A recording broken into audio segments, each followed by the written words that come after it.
Welcome to the most incredible marketing show ever.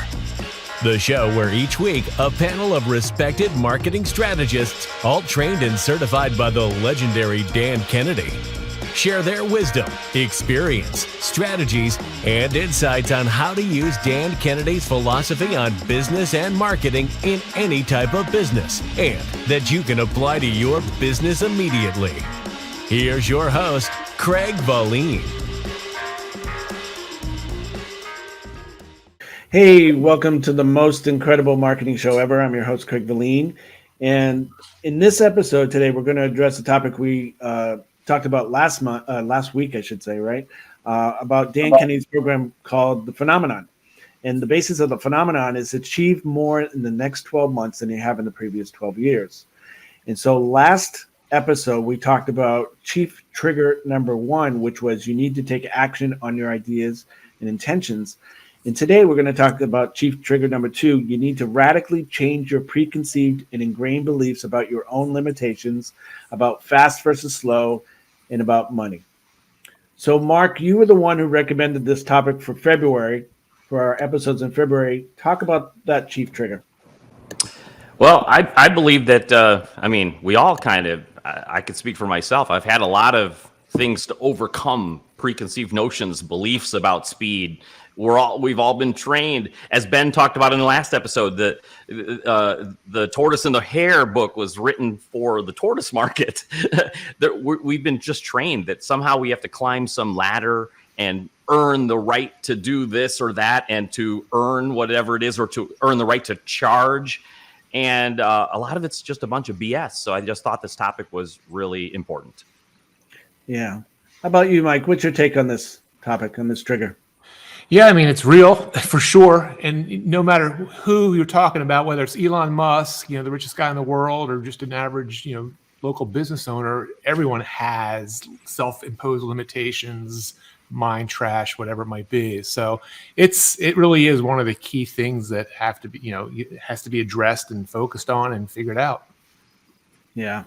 Hey, Rochelle, we've had some good conversations together. What's some of the limitations that you've experienced either with yourself or with your clients?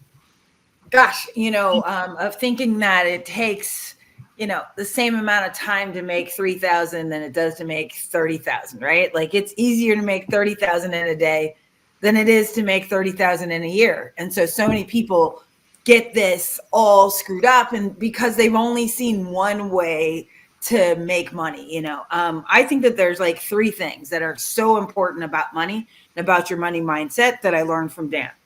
One is that you have to respect money. So it's, when you walk past a penny, you don't walk over it, you pick up the freaking penny, right? Because where you put this money, where you have this money makes a huge, huge difference. I think that all of us have, some type of thing on our wall. I have $1 in my purse that I honor and respect money. I'm happy to pay when I pay things out. Money has an energy, was something I learned from Dan, that it's when you go to dinner and everybody's cutting up the bill, right? And well, you had 2 drinks, and well, you had like, that just drives me freaking bananas. It's like, no, just pay it. Like everybody just pay it, and let's move on so that we can get past these money beliefs. But money beliefs come from how our parents acted, how they taught us how to spend. If like things were tight at our home growing up, we end up with it being tight when we go into business, and all of these things affect the entrepreneur in their spending and their limitations. And here's my last point on it. Everybody's got a money limit. And I said, you can tell it when you go into Costco, right? Like anything under $500 is my money limit, and I'm just buying it. Doesn't matter. Anything under $500, it's the salad spinner to the air fryer to the whatever it is. If it's under 500, it's going in my bucket. Some people it's under 100. Some people it's 50. Some people it's 10,000. You just got to figure out like what's your money limit, and then from there you can make it happen. Awesome. Dan Cricks, what are some of the limitations that people put on themselves when they're when they're working with us or with Dan or anybody like us, what are the things that prevent them from achieving their goals? Well, Rochelle kind of touched on it a little bit. You have those things that got ingrained in you as you grow up. And I grew up very poor, so I kind of watched every penny, and probably the person who helped me get past that the most was Dan Kennedy. And I remember the turning point when not long after I'd become an info marketer, I had an attorney that was in a networking group with me who asked me to help him with his marketing. And so I got lucky, and I was talking with Dan one-on-one, and I told him, and I said, I don't know if I really want to do this. They have all these rules about marketing to attorney groups, and I don't even know if I want to do this. I said, but, the guy asked me, so I want to do it. What do you think? And he says, here's the only way you're going to get his respect. He said, charge him more than he charges per hour. And I thought, well, great, because I don't want the job anyway, right? I'm thinking I'm going to give him this number, and he's going to say no, and we're all going to be happy except him. Well, so when we got together, I laid it out, and I said, here it is, and his reaction was, wow, you charge more than I do. And I was very proud of myself, because Dan didn't even tell me this. I said, that's because I'm worth more than you are. And again, he looked at me, and I said, without somebody like me, you're going to be sitting there not billing any hours. And lo and behold, he came on as a client. Okay. And then I was like, oh shit, now what do I do? But sound like you, Rochelle. I ended up putting a program together for him that was tremendously success, and it went against the traditional beliefs of how we would do things. Okay. And we put it into place. And when the marketing first came out, within hours, he called me up and said, we got to stop this. We got to shut this down. I said, why? What's the matter? He goes, a lot of other attorneys are calling me up complaining, saying you can't do that. I said, that tells us we hit a home run. They are concerned about it. And he went from just trying to get a practice established to, in a little over a year, had to bring on a partner to handle all the work. Yeah. Now that got me past my money belief, and it got him past the beliefs about doing things differently. Yeah, that's one of Rochelle and you all mentioned family beliefs, but there are industry norms that restrict behavior. So, Mike, talk about that. Have you experienced that with clients or with yourself about people say we can't do that in our business, but it worked anyway? Yeah, I mean, I think there's always sort of that herd mentality when you're in a specific niche, whether you realize it or not. So, if everyone else is doing the same thing, you tend to, do the same thing as, the norm. And I think that's one of the big Kennedy lessons I've learned over the years, which is, I don't know if he necessarily came up with it, but the saying, well, if everyone's doing, going this way, you go the opposite way. But yeah, I think absolutely, anyone listening to this that works in a specific, industry or niche where they can only charge $100 an hour or whatever it might be, you do yourself a lot of favor if you could, work on breaking that out and really trying to figure out why is that, and it really often comes down to value. To Dan Crick's point, if you can describe the value and illustrate the value you show, and and why that's going to directly affect the person you're just talking with, chances are you can quickly break out of that mental barrier. Yeah, if we have Seinfeld fans, it's doing a Costanza. Doing the complete opposite of what right? That example.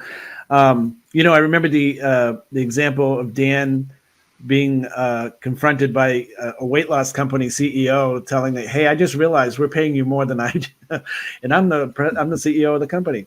And Dan saying something similar to Dan Crick's. It's like, it's because I'm worth more because I make the money here. I'm bringing in the money. So, but Becky, my business is different. How do you deal with that? Yeah, so we've all been trained in that, right? Nobody's business is different. A business is a business. It just depends on what industry. And I wanted to comment based on what you just said, right? So it's not always that that people pay for, you to come in and fix their problem. What you're paying for and what they paid Dan Cricks for and all of us for at one point, right, is the 30 plus years that we've had getting our skills, knowing what to do, when to do it.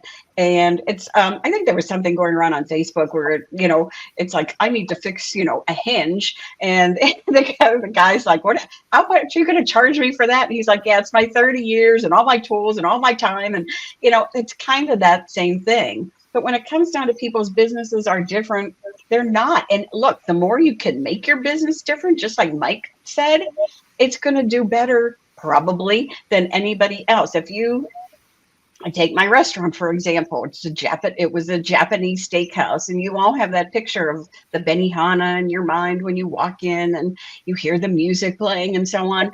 Well, when you walked into our place, we're playing all the up-to-date music. We had, a rockin' bar and happy hour. I mean, we just totally turned the tables, and that's I believe why it went from 0 to 6.5 million, because you come in expecting one thing, you get something totally different, and then you get all the cute little girls for happy hour and all the guys follow, and and they have an experience. And when it comes right down to it, it doesn't matter what business you're in, everybody wants to have an experience.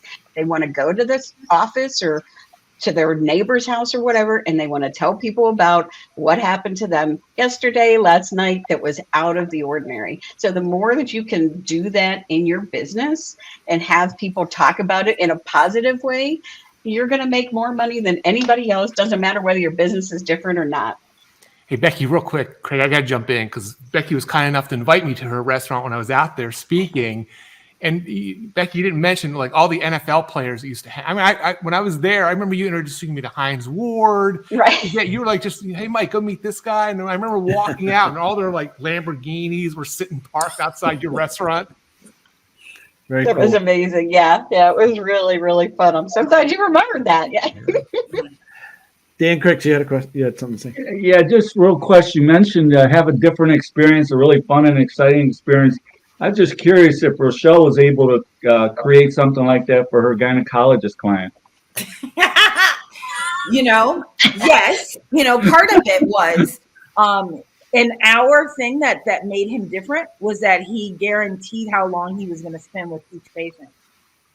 Not that he was going to use a different tool, but right?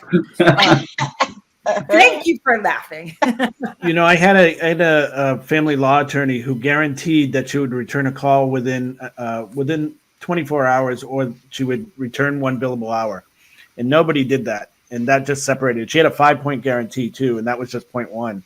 And everybody said, you can't do that. You can't guarantee results. She goes, I'm not guaranteeing results. I'm guaranteeing that I will return the phone call within 24 hours, because the number one pain point of someone going through a divorce is I need to talk to my attorney, that sort of thing. So, yep. Same thing with the doctor, right? They felt like we even wrote a book for him called Doc, Please Listen.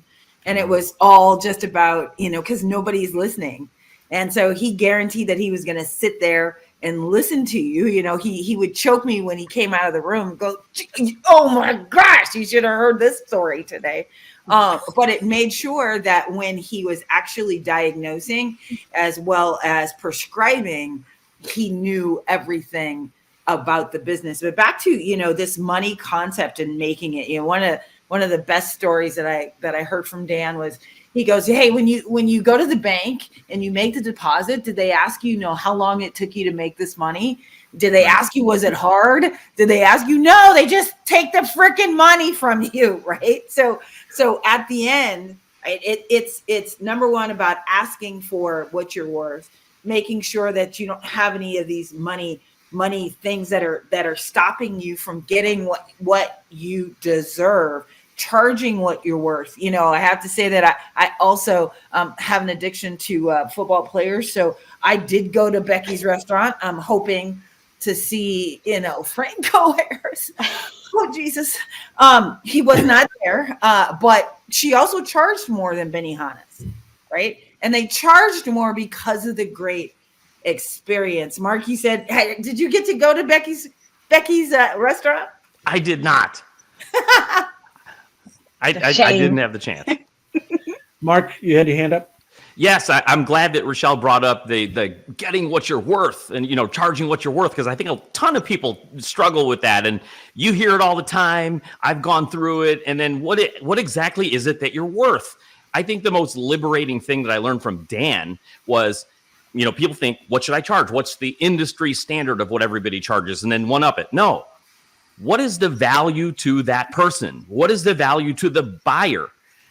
When I thought about that, I'm like, wow, I had a course that I wrote for DJ entertainers on how to grow their businesses. And I'm like, okay, this is a course in a box. It cost me $30 to print. What should I charge for this? Should this be a book? Should I, sell this for $100, whatever? No, if they get one client that they didn't get otherwise, they'd make anywhere from $1,000 to $2,000 from that client. So I said, okay, this course is now $1,500. That was the most liberating thing that I learned from Dan was, don't think about what to charge. Think of what is the value to that user, to the end buyer. I hope that helps, but I'm glad you brought that up, Rochelle. Yeah. All right. I love this topic. We have to take a break. We have a message from our sponsor. We'll be right back. This episode of The Most Incredible Marketing Show Ever is sponsored by Mike Capuzzi.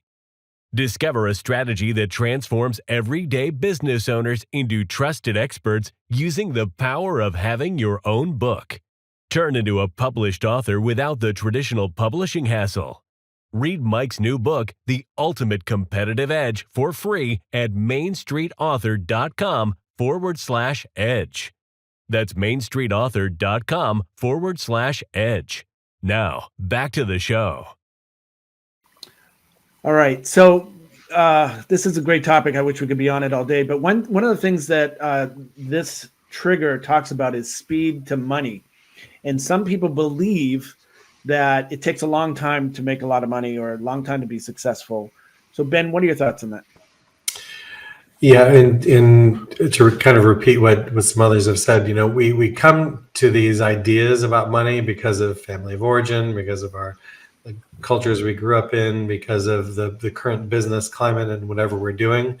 But the key to change that is to surround yourself with new communities, with new people that have this other mindset. So if you can find some like-minded entrepreneurs, business owners, that was the whole impetus behind the local chapters that we all led, which is to just get people who have a different approach in your line of sight, people you can bounce ideas off of, whether that's joining a mastermind group or getting a mentor, just needing other voices to help with that, because it's really tough to do as an island.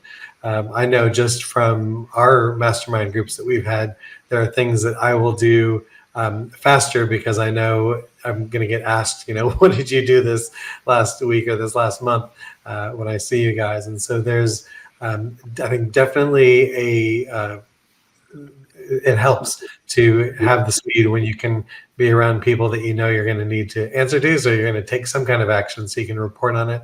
And also what I've found is in being in these mastermind groups and going to events, looking around and just seeing that these are well, I was going to say normal people, but then I took a look at the screen. But that these are people who, just have the same number of hours in the day and aren't, extremely gifted, and they've done something in their mindset that's helped them. So I can emulate that, and I have, models of like, hey, if Dan Cricks can do it.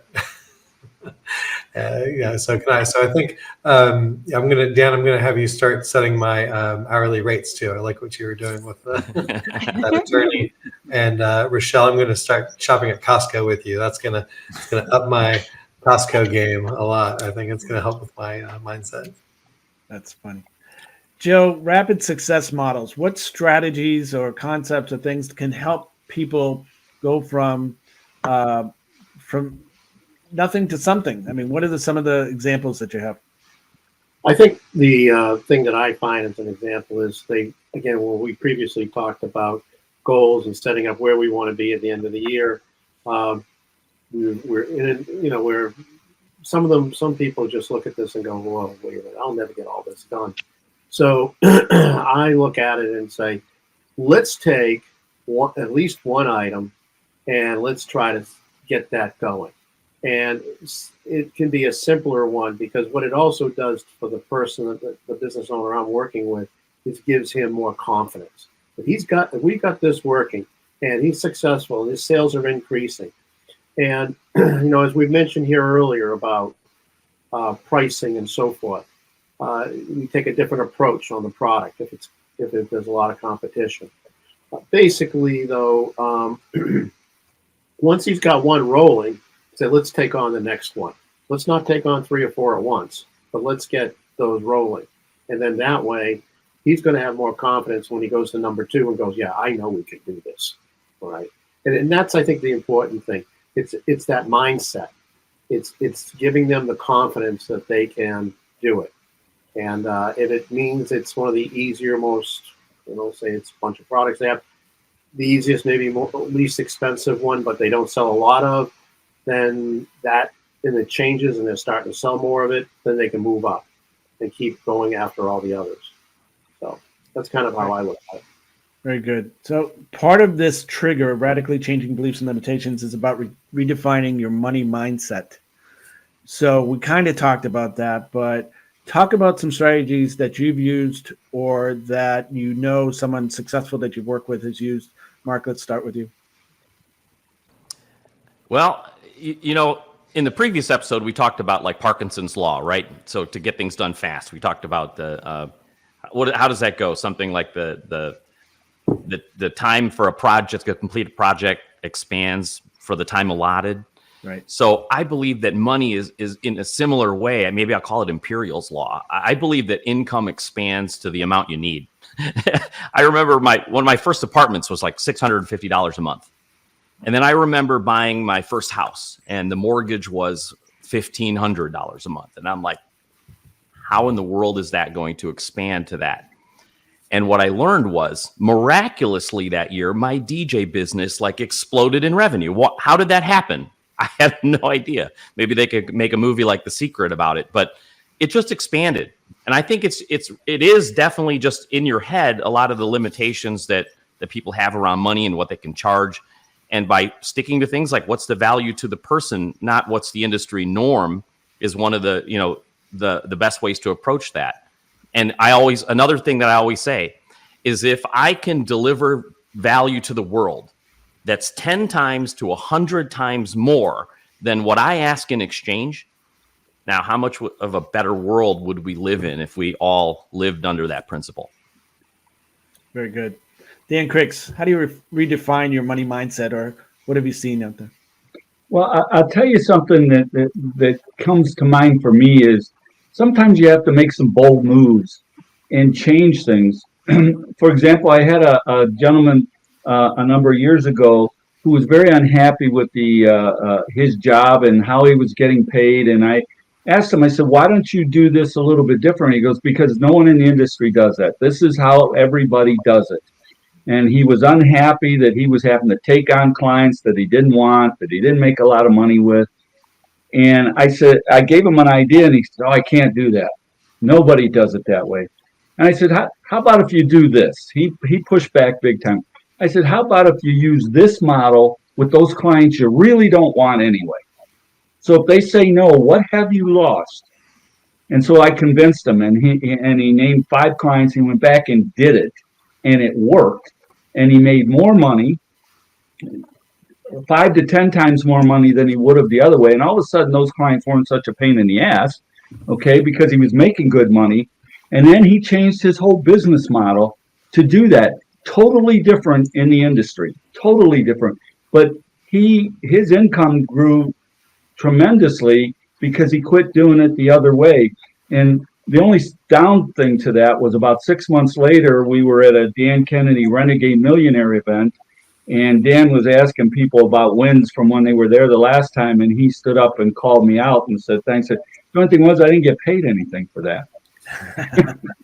It was just some friendly advice I was giving him, but he went and did it because it was risk-free. I showed him how to do it risk-free, and he changed how he operated in the business, and he made a lot more money. Awesome. Mike, do you have an example of redefining your money mindset? Actually, not personally, Craig. I was never, money was never an issue with me. I would say, more about belief in self was more the issue. So, that's part of this, right? Changing beliefs and limitations. So, since we're all former independent business advisors, we all would be on stage at our own little, local meetings. And I can remember very distinctly, because I was one of the early ones, like with Dan Cricks in 2006. I can remember being in front of that room, even though I had already been in business for 6 or 7 years, and it had accomplished a lot in corporate America before that. Thinking like, who am I to be up in front of this group leading these folks, right? Even though we were certified by Dan and Bill and all that good stuff, there was still this limiting belief, and it just took time. I'll tell you, I think one of the biggest keys, and it's not like any big revelation, is I'm a voracious reader. And I just, every time Dan would recommend a book, whether it was Stuart Wilde, Napoleon Hill, Lee Miltier, whatever, on this idea of self-limiting beliefs, I would just read them. And that was a key to me. And it wasn't, it took me a while before I even really felt comfortable in front of the room with the local chapter meetings we ran. But I would definitely encourage folks watching this, if there is that, if you have these limiting beliefs, some of the greatest classic books can really help you with some very specific ideas and strategies. Very good. Chuck, I don't know if we've heard from you yet, and I apologize, but what are your comments on limiting beliefs and redefining your I have 2 things to say. You all won't remember this. In fact, I don't even remember this, but back in the 50s, Roger Bannister broke the 4-minute mile. Nobody had ever broken the 4-minute mile before. And as soon as he did, everybody who was a world-class runner broke the 4-minute mile. So when someone goes before you and does something, it can get that belief that you can do it too over the top. The second thing I found is almost as many people have as much fear of success as they do fear of failure. So when they get to a certain amount of income in their business, they tune out mentally and quit growing and quit doing other things. So I think it's our job as coaches to stop that, because they limit their self because their belief is, I have never made in my business $250,000 in a year, and now I've done this and it's September. What the hell am I going to do? I can't make any more money. I don't deserve it. That kind of attitude. So we have to guard against that as human beings, and as coaches and business consultants, we have to be sure our clients don't fall into that trap. Awesome. Becky, what about you? What are your thoughts on this? Yeah, so I run into this. I never really used to even address this at my mastermind group until I found out how many people have this issue. And one of the tools that I use that work the best with them is the 7 reasons why. Like, if you go 7 layers deep, asking the question, well, why is that important to you? Why is that important to you? Why is that important to you? By the time you get to the 7th level, it really ends up coming out why either that goal or making that money or whatever that thing is important to them. And once you find that out, and they're shocked most of the time too, to get to that bottom level. But really, when you get to that level, I find that is a turning point with them. And so I'm sure you can just Google it, 7 levels of why, and do that exercise for yourself. Why setting that money goal or any goal really is important to you. And then when they kind of veer off course, you can bring that back up again and work with them on, well, hold on your 7 levels of why you said this was the most important thing. And they're like, you're right. Sometimes they just have to be reminded. And the other quick story I'll share is Dan Kennedy taught a mentor of mine, and I went to see him speak. And one of the things that he did that was so impactful to me is he took out $100 bill and he waved it around on stage, and like, it was legit. It was $100 bill, and he just ripped it up, talking about money and mindset and the whole thing. And everybody in the audience was like, oh my gosh, it's $100, and like he made people legitimize that it was, and just how big an impact that can have on you when you're in a money mindset where you feel you don't deserve it or whatever that limiting belief is. And it was just such an impactful thing. And he brought it all around and said, look, let's make this, not matter to you. Let's make you more money than you could ever imagine. But I thought it was a great visual. I still remember it. And it was everybody in the audience, gave a standing ovation. I know Dan Kennedy had something to do with it because he wrote a lot of his copy and coached them. That's great. Ben, any last words about limiting mindset? Yeah, I think a lot of it, in terms of, especially with money, can just be the way that you value your time. And so it's that move away from trading hours for dollars and defining kind of what the higher leverage activities are for you. Like Mark mentioned, selling what you're doing based on the value it brings rather than some kind of calculation of, well, it took me this long and so forth. So it's really just turning that around to look at the value you're bringing and looking for ways where what you can provide is something that's scalable too, where to serve 10 times as many people doesn't take 10 times your amount of time. You can really focus on the things that can grow and scale without you having to put in kind of a linear effort for that. That's, I think, one of the big factors in the phenomenon is finding what those leverage points are. Awesome. Very good. Very great example.